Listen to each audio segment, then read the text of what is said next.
हाज़रीन गिरामी क़द्र, ये बात ढकी छिपी नहीं है कि उम्मत मुस्लिमा की हालत ज़ार इस मिसरे के मिस्दाक है कि मर्ज़ बढ़ता गया जूं जूं दवा की, लेकिन मर्ज़ की तशख़ीस और उसका इलाज बस एक रास्ता है कि वो नबवी हिदायत की रोशनी में की जाए तो उम्मत मुस्लिमा के मर्ज़ का इलाज आसान हो जाएगा।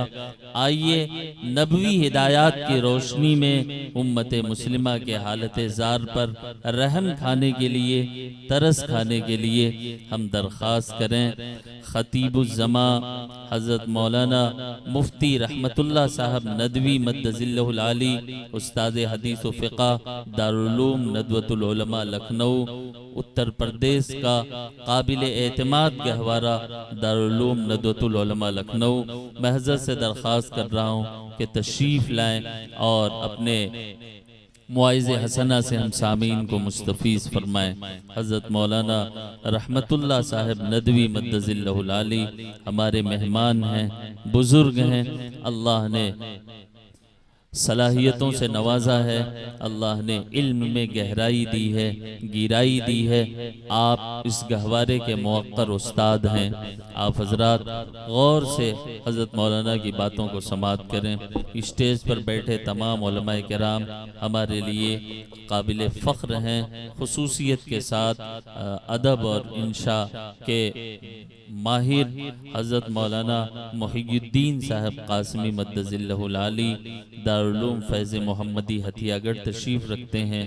उनकी आमद हमारे लिए हौसला अफजाई का बाइस हो रही है।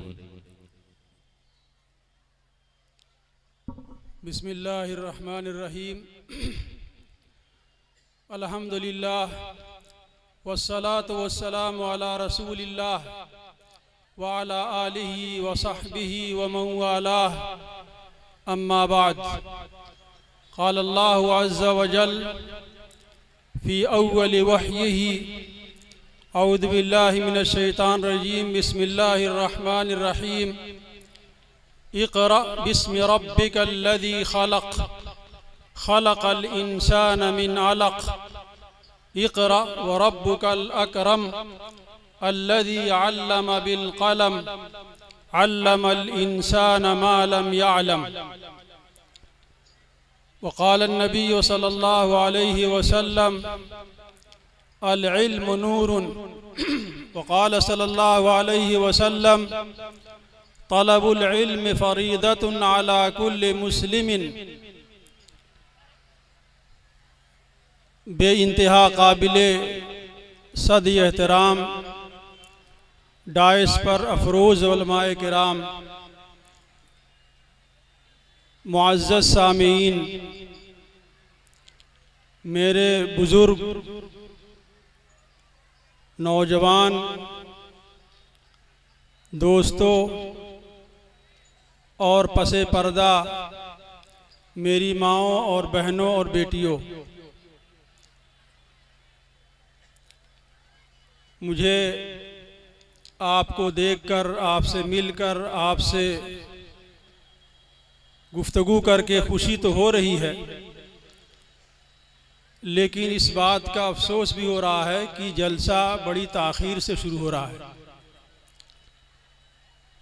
और इस उम्मत की एक अजीब बीमारी बन गई है, चीज़ मिजाज बन गया है जो इस उम्मत को बर्बाद कर रहा है, इस उम्मत को तबाह कर रहा है। और इस तबाही में हम, आप, उलमा, जोहला, छोटे बड़े सब शरीक हैं। वो बर्बादी ये है, वो बीमारी ये है जो आदत बन गई है, तबीयत बन गई है, मिजाज बन गया है और यही जो है रगो रेशे में रच बस गया है। वो चीज़ है वक्त गुजारी का मिजाज, टाइम पास करने का मिजाज, इंजॉय का मिजाज, तफरीह का मिजाज। कहीं जाते हैं, क्यों जा रहे हैं, क्या मकसद है, क्या हासिल करना है, क्या मकसद लेकर जा रहे हैं, किस नीयत और इरादे से जा रहे हैं, ये कुछ भी नहीं होता है। अल्लाह माफ़ करे उम्रा करने चले जाते हैं, हज करने चले जाते हैं, हरमैन शरीफैन की ज़ियारत करके चले जाते हैं और जैसे गए थे वैसे आ गए, कोई असर नहीं पड़ा। एक टूर से ज़्यादा उसकी हैसियत नहीं होती। इस उम्मत का जो मिजाज ये बन गया है, ये उसको तबाह कर रहा है। एक एक लम्हे की कदर होनी चाहिए और एक एक लम्हे को कारामत बनाने और मुफीद बनाने की कोशिश होनी चाहिए। हमारे पास 1 मिनट है, 5 मिनट है, 10 मिनट है, उसमें हम क्या कर सकते हैं, ये फिक्र करनी चाहिए, ये सोचना चाहिए। ये मिजाज हमारे नौजवानों का भी होना चाहिए, हमारी औरतों का भी होना चाहिए, हमारे बूढ़ों का भी होना चाहिए, पढ़े लिखों का भी होना चाहिए, मुदर्रिसीन का भी होना चाहिए, मुअल्लिमीन का भी होना चाहिए, मुंतज़िमीन का भी होना चाहिए, छोटे बड़े सबका होना चाहिए। मुदर्रिस है, वक्त गुजारी कर रहा है, तलबा की ज़िंदगी बर्बाद कर रहा है, कभी आ रहा है कभी नहीं आ रहा है। पढ़ाई जो उसकी जिम्मेदारी है उसको पूरा कर रहा है, नहीं कर रहा है।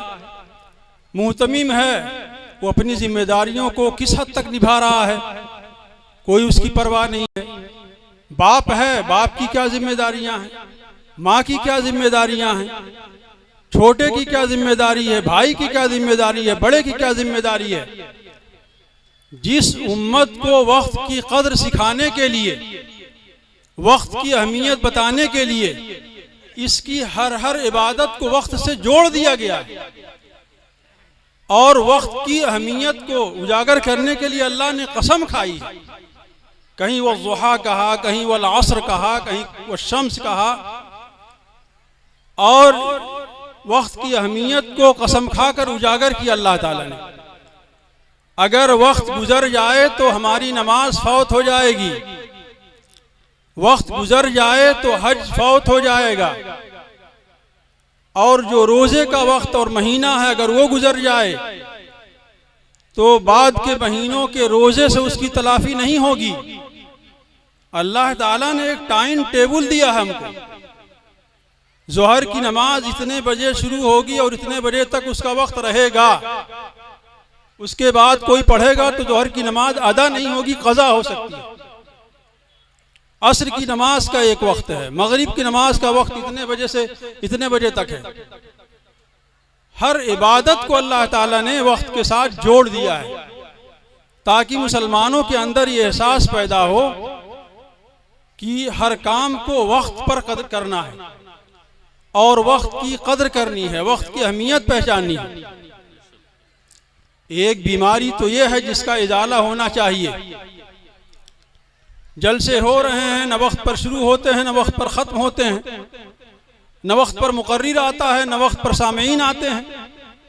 अजीब तमाशा बना हुआ, आते भी हैं तो लगता है कि मेला हो रहा है, कहीं पर घूमने टहलने और टूर मनाने के लिए आए हैं।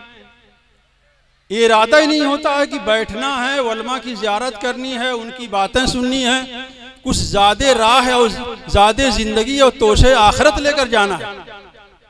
अपने अंदर कोई जज्बा पैदा करना है, अपने अंदर कोई इनकलाब बर्पा करना है, अपने अंदर कोई तब्दीली लानी है और जो अपनी जिहालत है उस जिहालत के पर्दे को चाक करना है। जो गफलत है, गफलत की चादर लपेट कर सो रहे हैं। दुनिया में क्या हो रहा है, क्या तूफान आ रहा है, क्या आंधी आ रही है, क्या हालात पैदा हो रहे हैं, बस खाने पीने वक्त गुजारी में मस्त हैं। दुनिया के हालात से कोई सरोकार नहीं। और वही तूफान जब हमारे सर पर आ जाता है और वही आंधी जब हमारे घर में दाखिल हो जाती है तब हम जाके होश में आते हैं और गफलत की चादर उतारते हैं। वरना सोचते हैं कि ये सैलाब है तो फलां के घर को तबाह कर रहा है, ये हालात हैं तो फलां के साथ हैं, ये तूफान आया है तो फलां जगह आया है, हमको उससे क्या लेना देना है। हमें तो खाना है, पीना है, जानवरों की जिंदगी गुजारनी है और बेहिसी की जिंदगी गुजारनी है। इसी गफलत और बेहिसी ने इस उम्मत को इतना बड़ा नुकसान पहुंचाया है जिसकी तलाफी नहीं हो पा रही। और अगर यही गफलत रही तो याद रखिए आइंदा हालात बद से बदतर होंगे। हालात को बदतर करने के जिम्मेदार हम में से हर आदमी है, किसी के ऊपर इसको थोपा नहीं जा सकता है। तो इस उम्मत की जो बीमारी है वक्त गुजारी का मिजाज, उसको ख़त्म करने की ज़रूरत है। दूसरी बात यह है कि जो भी दीन का काम हो उसमें हर आदमी को टांग अड़ाने के बजाय, दूसरे की टांग खींचने के बजाय, दूसरों को नीचा दिखाने के बजाय और अपनी चौधराहट जमाने के बजाय दीन के काम में हस्बे तौफीक ताउन करना चाहिए।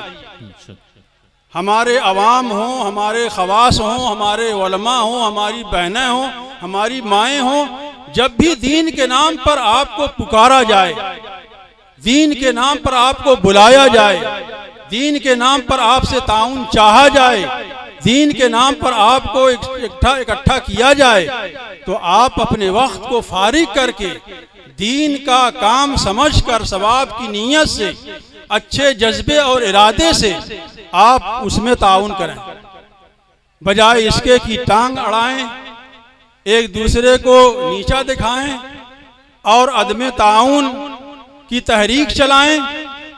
इससे सिवाय रुसवाई और बदनामी के कुछ भी होने वाला नहीं है।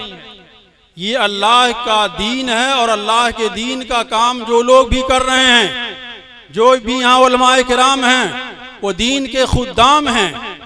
कोई पढ़ा रहा है, दीन की खिदमत कर रहा है, कोई वादो नसीहत से दीन की खिदमत कर रहा है, कोई अपने इफ्ता का फतवा सादिर करके दीन की खिदमत कर रहा है, कोई तसनीफ़ व तालीफ के जरिए खिदमत कर रहा है, कोई हिफ्स पढ़ाकर खिदमत कर रहा है, कोई बुखारी पढ़ाकर खिदमत कर रहा है। जो भी दीन की खिदमत कर रहा है, अपनी तौफीक और इस्तिताअत के बक़द्र अवाम की ये जिम्मेदारी है कि उन खुद्दाम दीन की हस्बे तौफीक ताउन करें और इस ताउन को अपनी सआदत और सरफराजी समझें, वरना ये अल्लाह के दीन का काम है। अल्लाह ताला किसी से भी ले लेगा। अल्लाह की ज़ात बेनियाज है, अल्लाह की ज़ात को हमारी और आपकी ज़रूरत बिल्कुल नहीं है। अल्लाह के रसूल सल्लल्लाहु अलैहि वसल्लम ने साफ साफ फरमाया है, इन्नल्लाह ला युअय्यिदु हाज़ा-द्दीन बिर्रजुलिल फाजिर।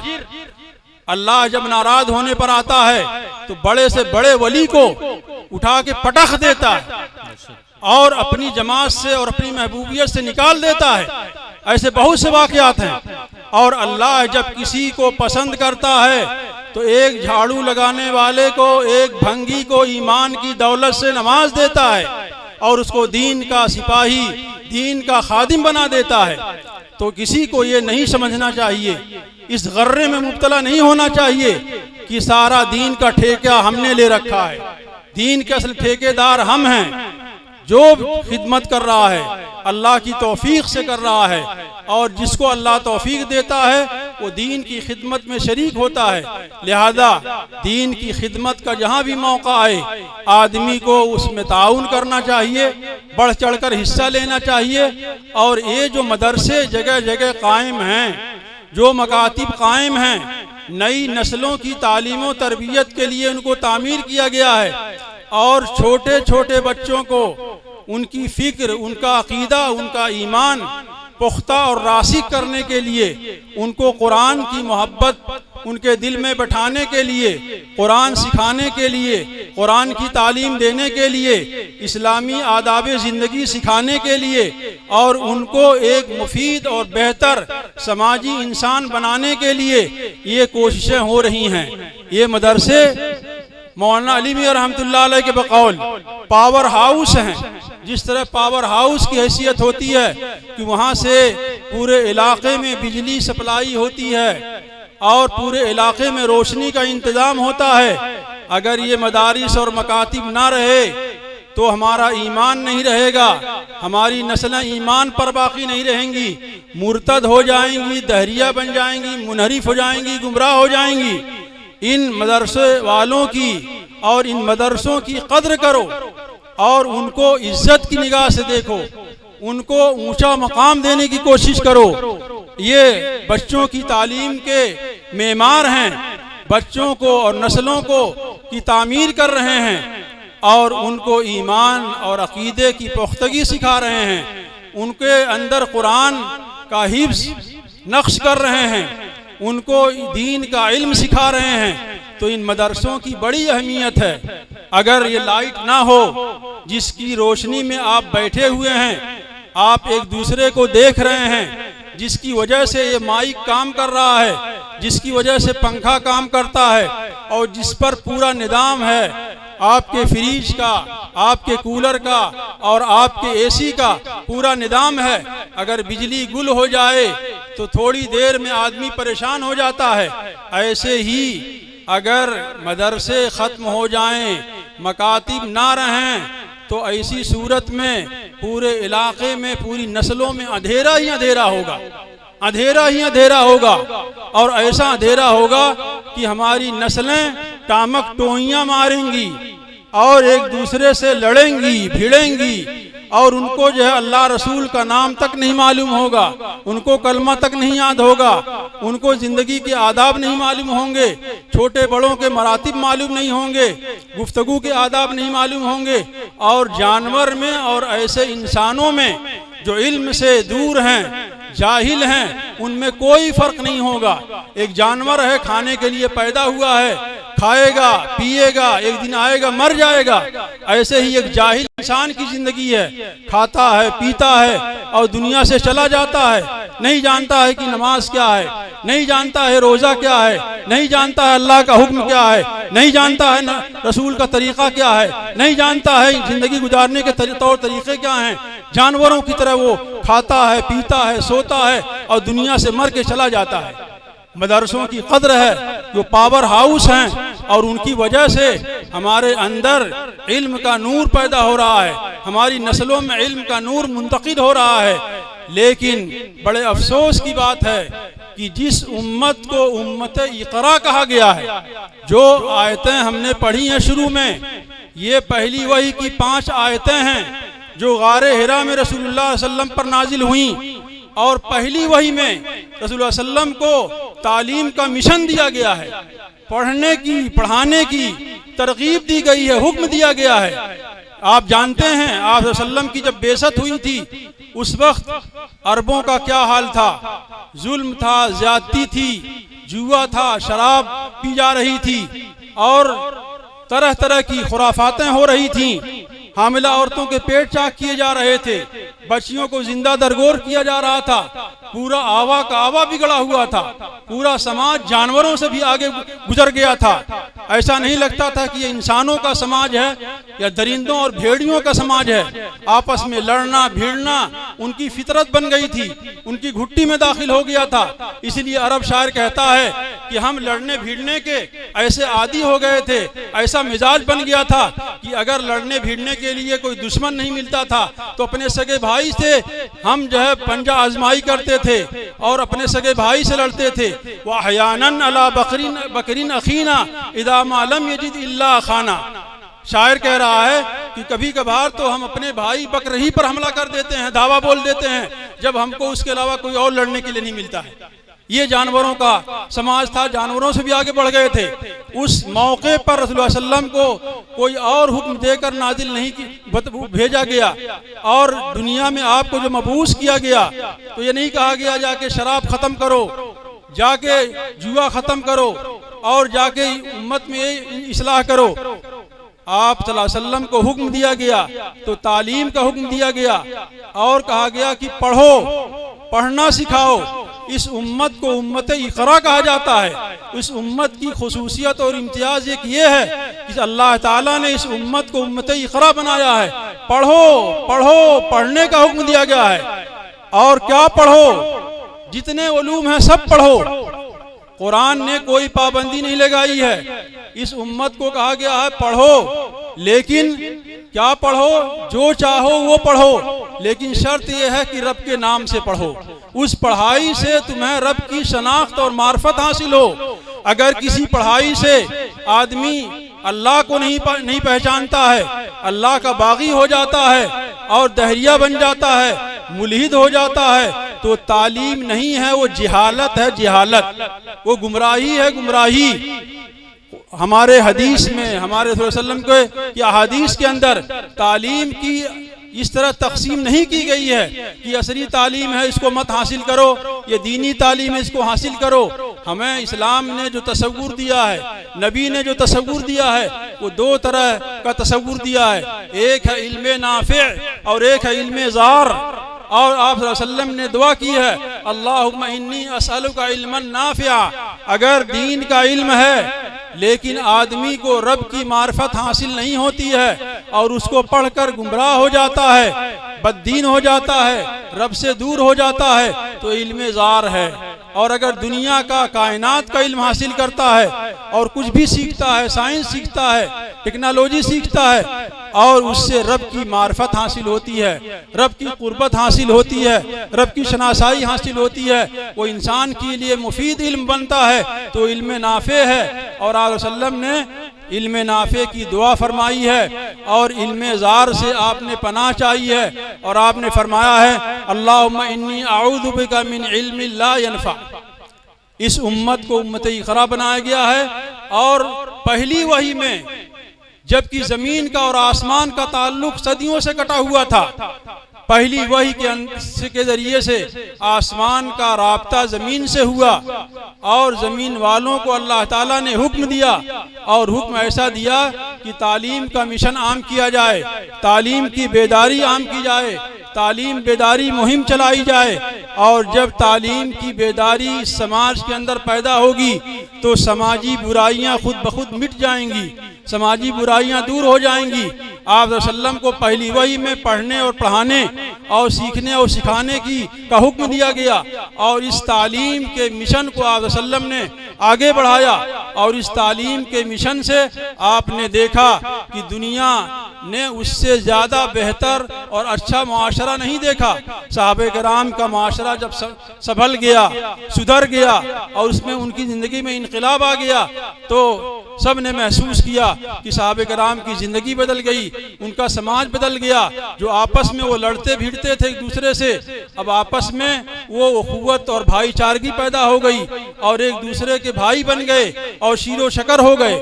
इस उम्मत को तालीम के मिशन को आगे बढ़ाकर, तालीम की मुहिम चलाकर, तालीम बेदारी कॉन्फ्रेंसों का और इजलास के जरिए से ये पैगाम दिया गया है कि समाज की बुराइयों पर अगर काबू पाना है और समाज की बुराइयों को दूर करना है, समाज में कोई सालेह और मुस्बत इनकलाब बर्पा करना है, तो तालीम के मिशन को आम करना होगा और तालीम के मिशन को लेके आगे बढ़ना होगा। और ऐसी तालीम आम करनी होगी जिस तालीम से रब से रिश्ता जुड़ जाए, जिसका रिश्ता रब से कट गया है, तालीम की वजह से रब से उसका रिश्ता जुड़ जाए। लेकिन बड़े अफसोस की बात है, जिस उम्मत को उम्मत इक़रा बनाया गया है, जिस उम्मत को पहली वही में हुक्म दिया गया है पढ़ने का, पढ़ाने का, तालीम को आम करने का और तालीम की मिशन को आगे बढ़ाने का, उस पर गफलत और जहालत की ऐसी चादर चढ़ी हुई है और उसने जहालत पर ऐसी कनाअत कर ली है कि तालीम की तरफ इसके लोग या तो माइल ही नहीं होते हैं या कम माइल होते हैं। और बहुत ही थोड़े अफराद हैं जो दीन का इल्म हासिल करते हैं और तालीम हासिल करते हैं। इसको ऐसा लगता है कि जहालत पर ही इसको कनाअत हो गई है।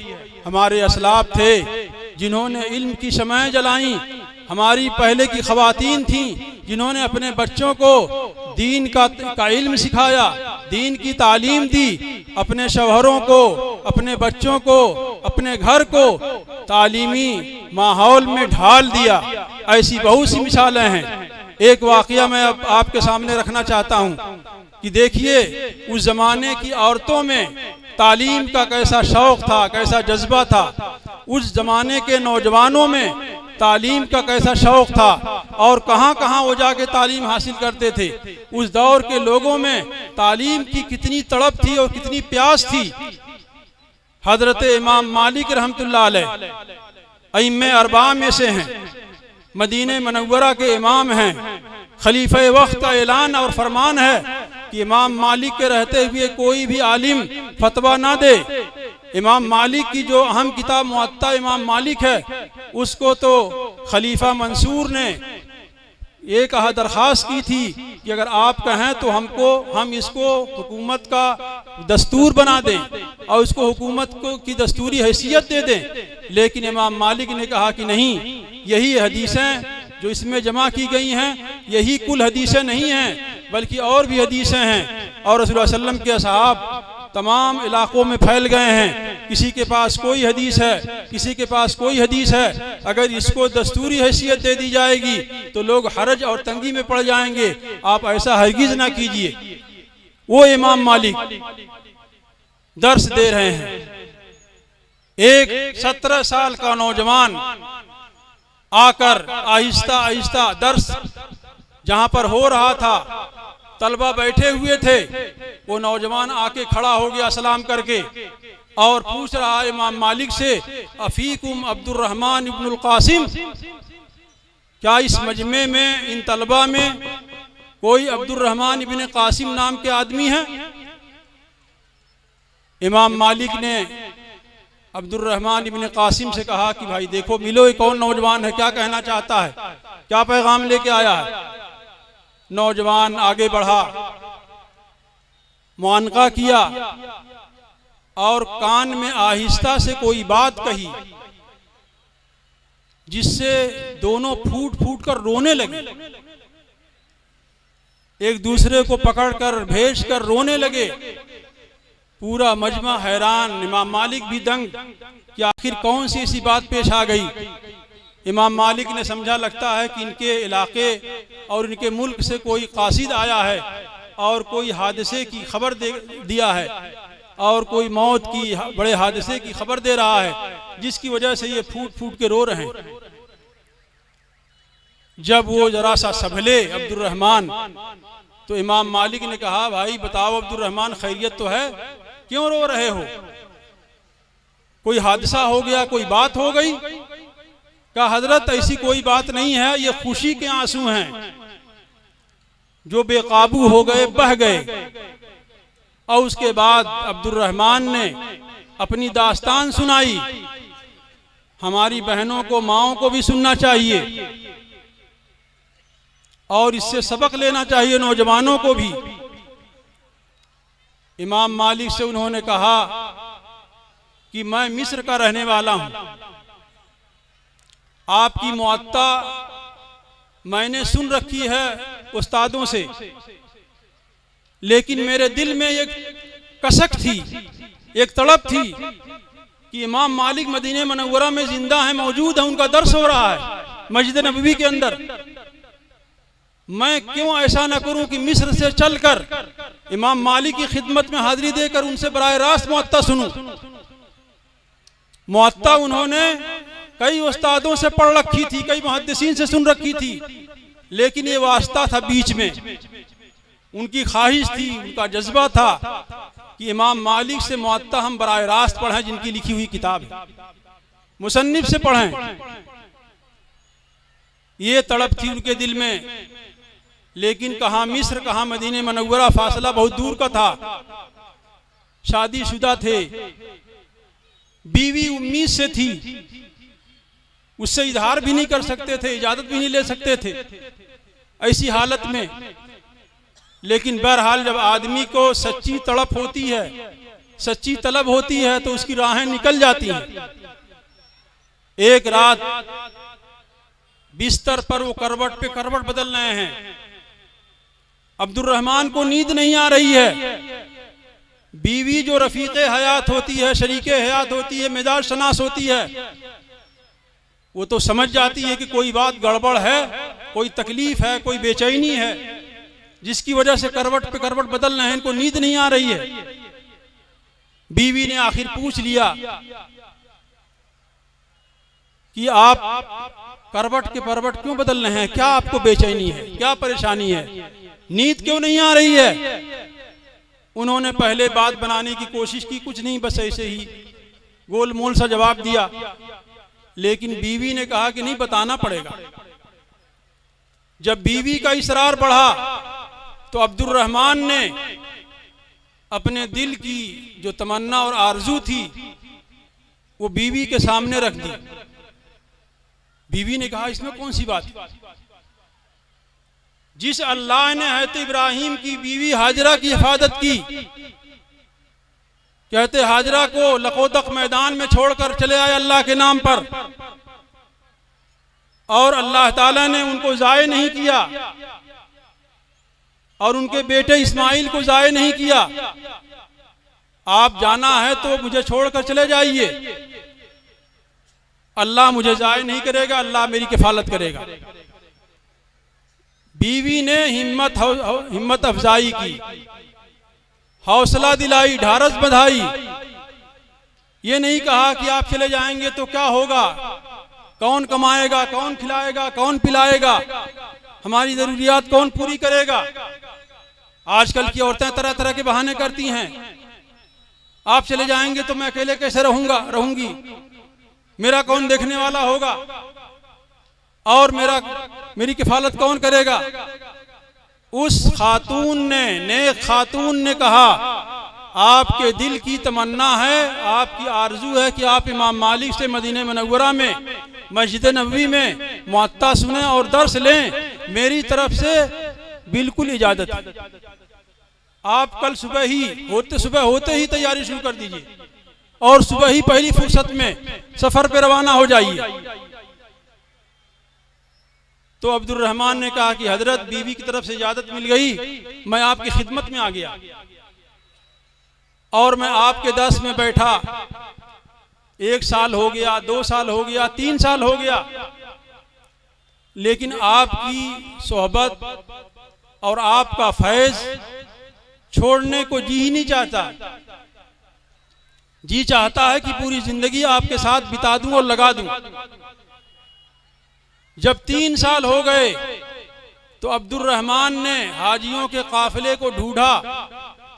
जो मिस्र जाने वाला काफिला मिला तो उसके नाम, बीवी के नाम एक खत लिखा और बीवी से कहा कि मैं तो इस उम्मीद में आया था कि 1 साल में वापस आ जाऊंगा, 2 साल में वापस आ जाऊंगा, 3 साल हो गए, मुझे सेरी नहीं हो रही है, मेरी प्यास नहीं बुझ रही है।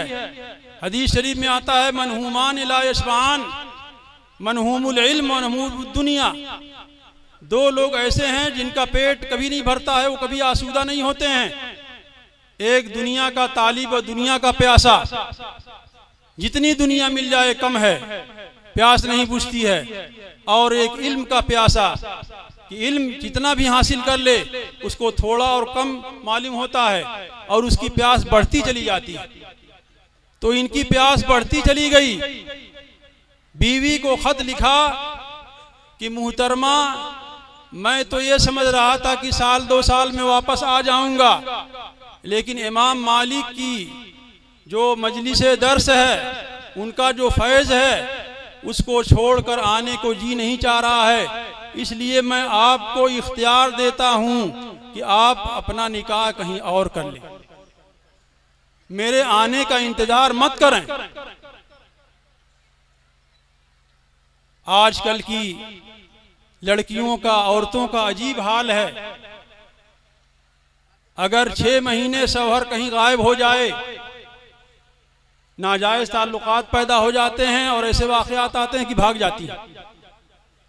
शौहर का एक्सीडेंट हो जाए, शौहर की कमाई बंद हो जाए, शौहर पे हालात आ जाएं, छोड़कर चली जाती हैं।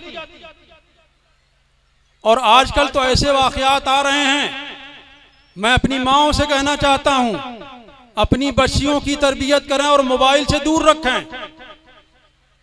कल मैं सिमरियामा में था, एक साहब ने अपने छोटे भाई के रिश्ते का वाक़या बताया कि बिल्कुल रिश्ता तय हो गया था, निकाह की तारीख पड़ चुकी थी, बस बारात जाने से पहले 2-4 दिन पहले लड़की का मोबाइल और उसका मैसेज पकड़ा गया, जिसकी वजह से हम लोगों ने रिश्ते से इनकार कर दिया।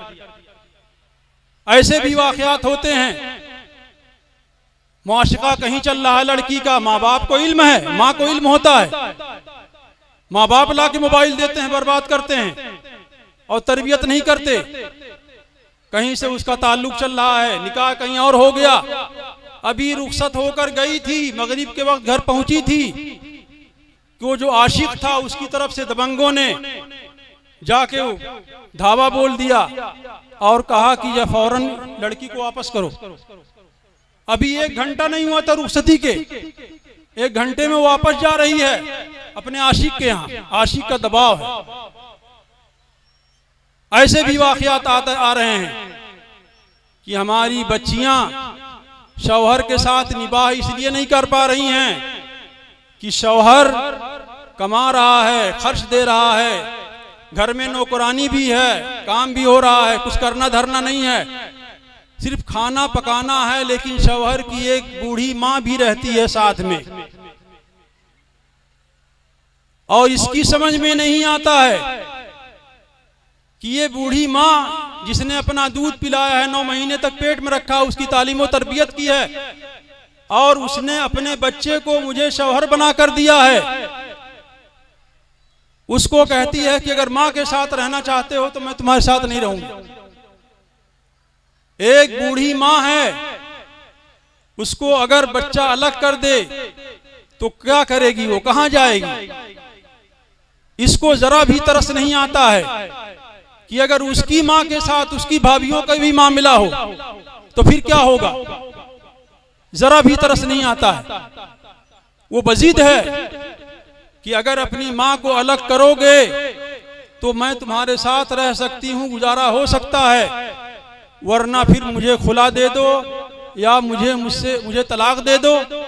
और अब तो बात ये तक आती है कि मैं तुम्हारे यहाँ नहीं जाऊंगी जब तक कि अपनी माँ को अलग नहीं करोगे, और हमें मेंटेनेंस के नाम पर तुम 25,000 50,000 माहाना दो। कौन पागल शौहर ऐसा होगा? आमदनी हो या ना हो, उनको जो है मेंटेनेंस के नाम पर चाहिए 50,000 25,000, और रहेंगी अपनी माँ के यहाँ, अपने बाप के यहाँ।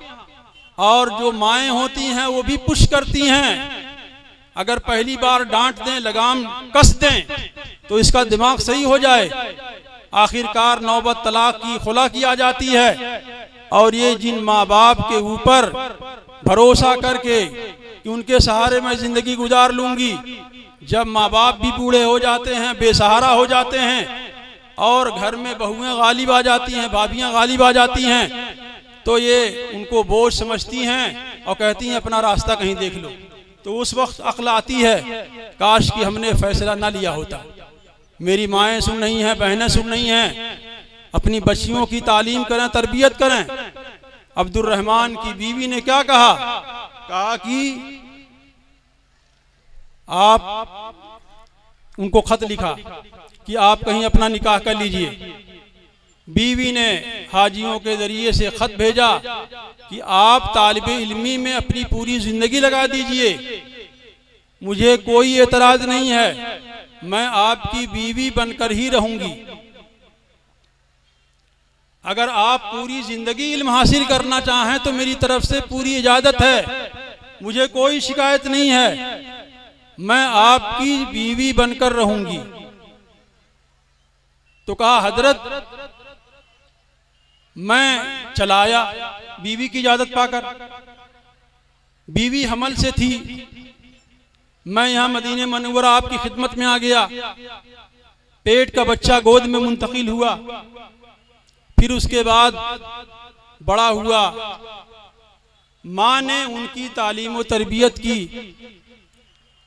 और जब वो 17 साल का नौजवान, कड़ियल नौजवान बच्चा हो गया तो माल कमाया, हज फर्ज हुआ, हज करने के इरादे से गया, मदीने मनव्वरा भी जाना था। तो माँ ने कहा कि जाओ।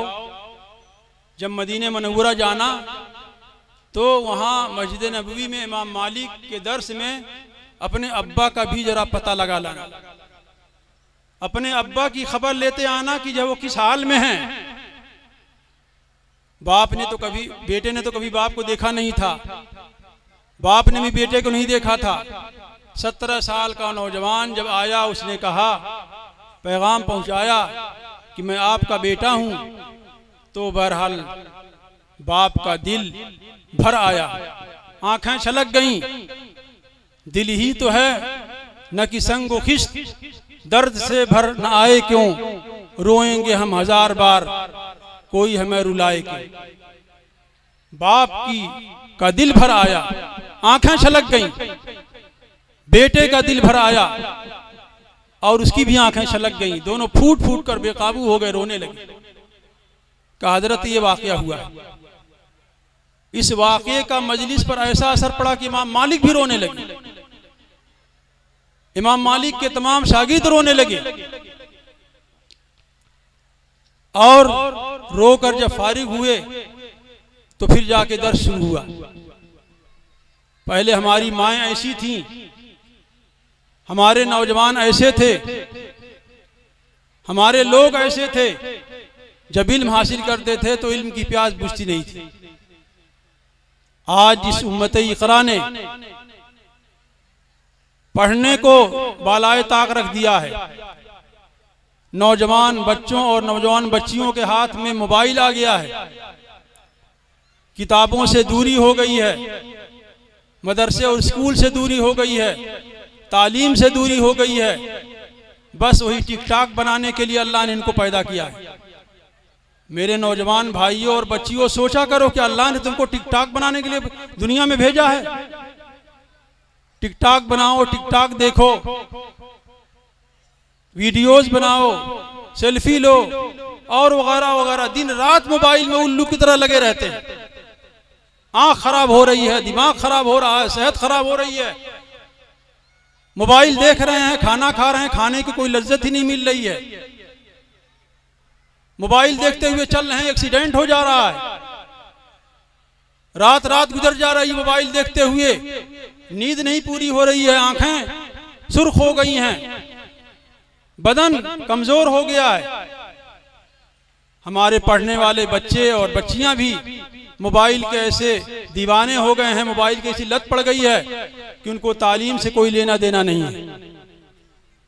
और यही खुराफातें देख देख कर हमारी औलादें, हमारे बच्चे, हमारे जवान बच्चे और बच्चियां माँ बाप के बागी बन रहे हैं, माशरे के बागी हो रहे हैं।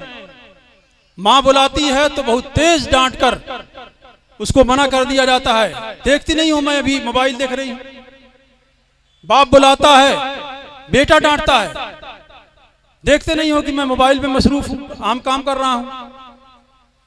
ये जो बदकलामी और बदमिजाजी पैदा हो रही है मोबाइल की वजह से, बाप का ना अदब बाकी है, न माँ का अदब बाकी है, न गुफ्तगू का तौर तरीका मालूम है।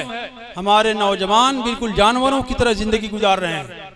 उनको ये नहीं मालूम है कि कौन बड़ा है, कौन छोटा है, कौन चचा है, कौन भतीजा है, बड़े के साथ किस तरह पेश आया जाता है, छोटे के साथ किस तरह पेश आया जाता है, इंसानियत किसको कहते हैं, आदाब मुआशरत किसको कहते हैं, समाज में किस तरह रहा जाता है, समाजी उसूल क्या हैं, उनको कुछ भी पता नहीं है।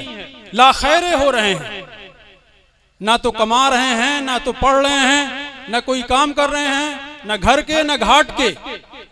खाना खा ले रहे हैं, चले जा रहे हैं, मोबाइल में दीवाने हैं, गेम खेल रहे हैं, जुआ खेल रहे हैं, टिकटॉक बना रहे हैं, सेल्फी ले रहे हैं, यही सब हो रहा है। बेटियां ना माओं का ताउन कर रही हैं घर के कामकाज में, और ना उमूरे खानादारी सीख रही हैं, और ना ही बेटे बाप का ताउन कर रहे हैं। घर पर माँ बाप के लिए बोझ बने हुए हैं, बल्कि सही मानों में इस धरती पर बोझ बने हुए हैं।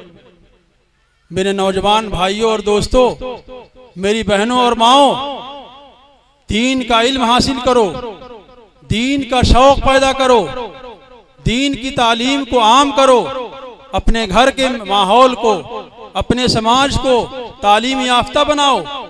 जो स्टेट और जो रियासतें तालीम याफ्ता हैं, केरला आपका है तालीम याफ्ता रियासत समझा जाता है, वो केरला। कर्नाटक में तालीम का मेयार ज़्यादा है। जिन रियासतों में तालीम का मेयार ज़्यादा है वहाँ पर आप जाएंगे तो हर आदमी काम में लगा हुआ होगा, हर आदमी को काम करने का सलीका, गुफ्तगू का सलीका, ज़िंदगी के आदाब और तौर तरीक़े मालूम होते हैं। वहाँ कोई लड़ाई झगड़ा खुराफात दंगा फसाद नहीं होता है। और जहाँ पर जहालत होती है वहाँ पर लड़ाई है, दंगा है, फसाद है, इख्तलाफ है, इंतशार है, बाप बेटे को गाली दे रहा है, मार रहा है, पीट रहा है, बदतमीजियाँ कर रहा है, घर का माहौल बिगाड़ रहा है, घर को जहन्नम बनाया जा रहा है और गलत रास्ते पर चला जा रहा है। समाज के जो तकादे हैं उनको पूरा नहीं कर रहा है, पूरा समाज और माशरा बर्बाद हो रहा है।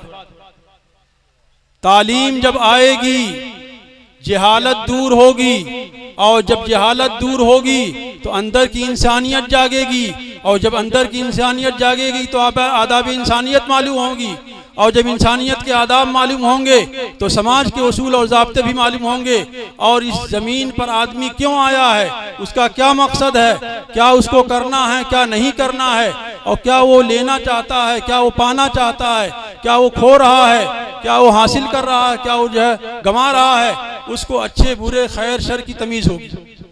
और जब तालीम से आदमी दूर रहेगा तो उसको उजाले और अंधेरे का फ़र्क नहीं मालूम होगा, नफ़ा और नुकसान का फ़र्क नहीं मालूम होगा, और खैर और शर का फ़र्क नहीं मालूम होगा, हलाल और हराम का फ़र्क नहीं मालूम होगा, जायज़ और नाजायज़ का फ़र्क नहीं मालूम होगा।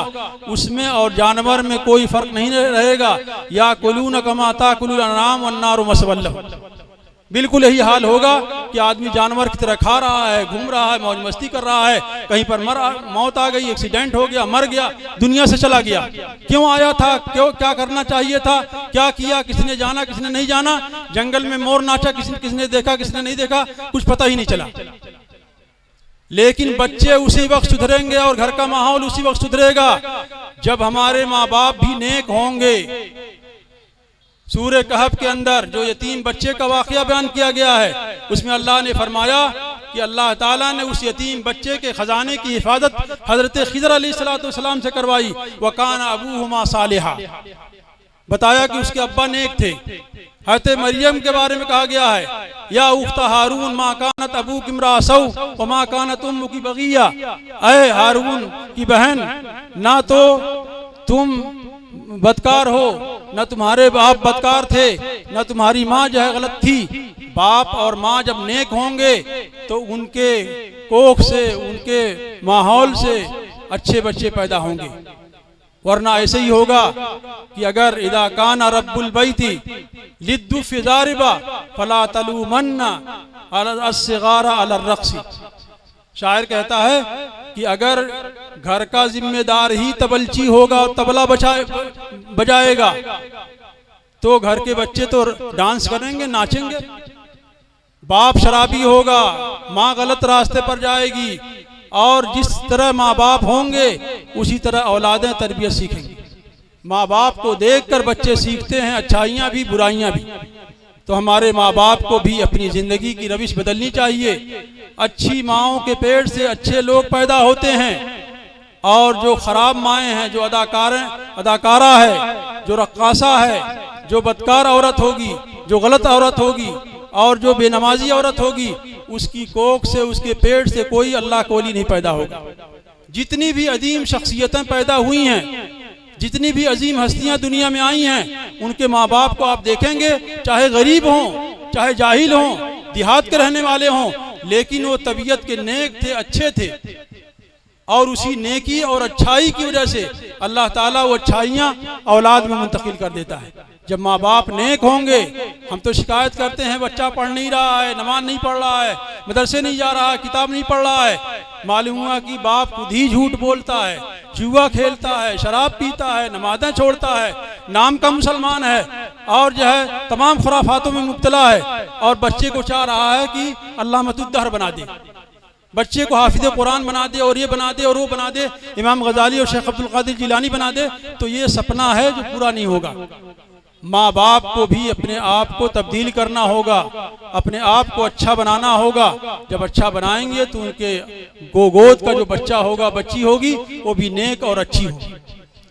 अल्लाह ताला हम सब को अच्छा बनने और अपनी नस्लों की अच्छी तालीम और तरबियत करने की, और मदरसों का अच्छा ताउन करने, और मदरसों को अच्छी निगाह से देखने, और मदरसे के हर कार्य खैर में ताउन करने की तौफीक अता फरमाए। उलमा की ज़ियारत, उलमा की बातें और उलमा का ताउन, ये बहुत बड़ा कार्य खैर है, बहुत ही सवाब का बाइस है। हमको इसमें बढ़ चढ़ कर हिस्सा लेना चाहिए। उलमा की ज़ियारत भी सवाब है, उलमा की बातें सुनना भी सवाब है। अच्छे जज्बे और अच्छी नीयत से सुने, वक्त गुजारी करने के लिए न सुने, खाली टाइम पास करने के लिए और चटखारा लेने के लिए न सुने, बल्कि सही जज्बे से सुने, तो अल्लाह ताला हिम्मत देगा, हौसला देगा और अमल की तौफीक अता फरमाएगा। अल्लाह ताला हम सबको इन बातों पर अमल की तौफीक अता फरमाए। व आखिरु दावाना अनिल हम्दुलिल्लाहि रब्बिल आलमीन। जज़ाकल्लाह।